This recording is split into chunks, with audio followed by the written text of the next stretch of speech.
lecture jusqu'à l'évangile nous donne un poids, une vertu, un chemin de sainteté, une vie en Dieu. C'est l'humilité. L'humilité est une vertu, est un fruit de l'Esprit Saint. Et nous avons suivi dans la première lecture, accomplir toutes choses avec humilité. L'humilité, c'est le fait d'avoir, comme dit Jésus dans son sermon sur la montagne, un cœur de pauvre.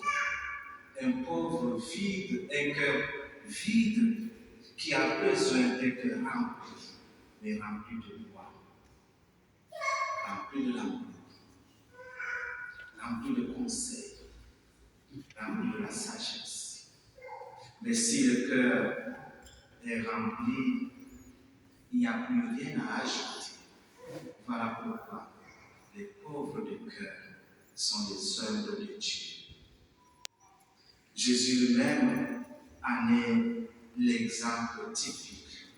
Lui, le Fils de Dieu, qui s'est fait chair, il s'est abaissé, prenant notre condition humaine, nous dit Saint Paul dans sa lettre aux Philippiens.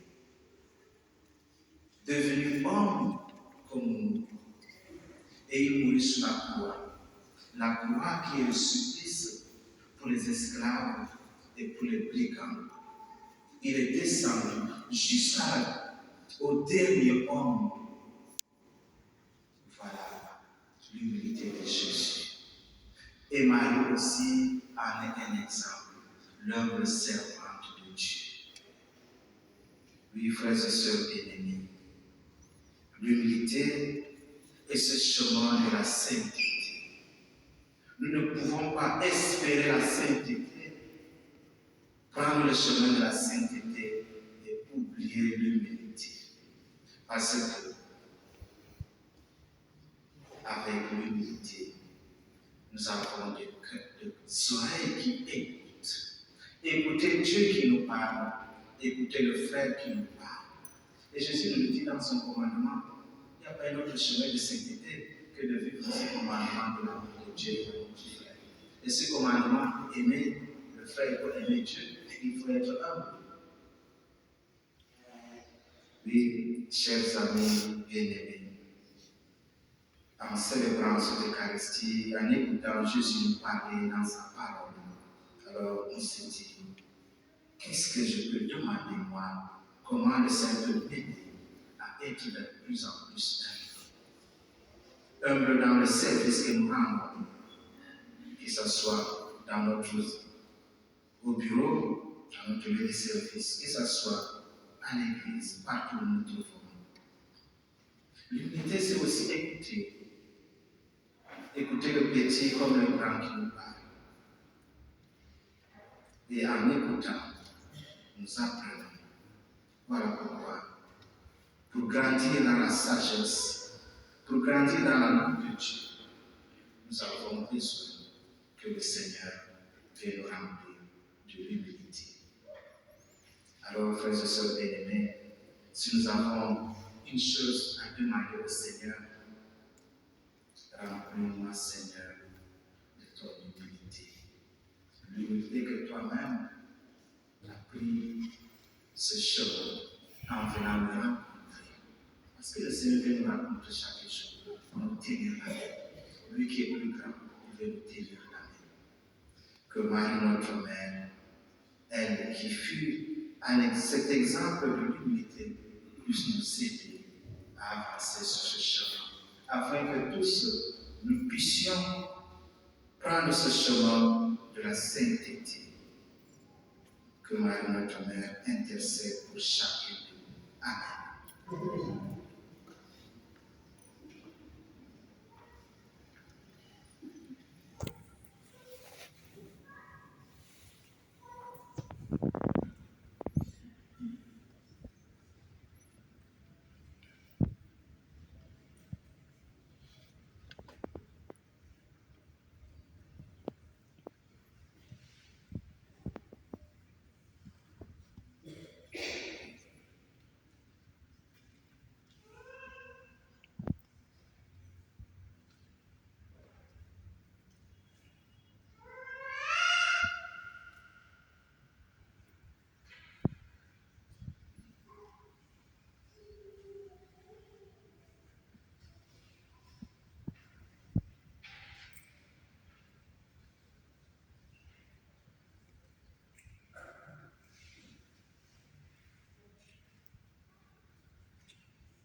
Ensemble, professons notre foi. Je crois en Dieu, Père puissant, Créateur du ciel et de la terre, et en Jésus-Christ, son Fils unique, notre Seigneur, qui a été conçu du Saint-Esprit, né de la Vierge Marie, a souffert sous Ponce Pilate, a été crucifié, est mort, a été enseveli, est descendu aux enfers. Le troisième jour est ressuscité des morts, est monté aux cieux, est assis à la droite du Dieu de Père puissant. Lui viendra juger les vivants et les morts. Je crois à l'Esprit Saint, à la Sainte Église catholique, à la communion des saints, à la rémission des péchés, à la résurrection de la chair, à la vie éternelle. Amen. Frères et sœurs bien-aimés, dans une prière unanime, faisons monter vers Dieu nos supplications pour tous les hommes, afin que tous puissent mener une vie calme et paisible et parvenir au bonheur éternel.